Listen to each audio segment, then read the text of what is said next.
Kadangi intensyviai auginam kviečius ir didelis stabdymai vyksta su augimo reguliatoriais, šiaudai yra pakankamai tvirti, laukuose, galuose palieka didelės krūvos, įdirbti yra ganėtinai sunku, tai naudojam guminės rūgštis dėl geresnės mineralizacijos šiaudų, nes su mechaniškai įdirbti yra pakankamai sunku ir sėjos metu yra daug problemų.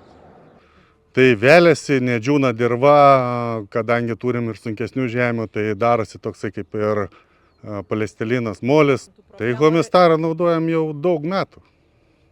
Ir pasitvirtinęs ir tikrai nėra produktas, kurį po pirmą kartą panaudojęs pasimatytų kažkas, bet jeigu norim geros mineralizacijos šiaudų ir žemės struktūros geros, tai pats geriausias produktas. Tai naudojam Homistarą gal jau kokius daugiau nei 5 ar 6 metus.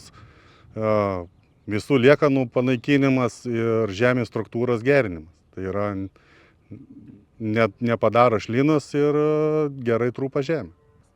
Huminės medžiagas naudojam šiaudams skaidyti, nes puikiai veikia. Ne tik skaido šiaudus, bet ir gerina dirvos struktūrą. Ir po eilės metų naudojimo tai gerai matosi dirvožemyje.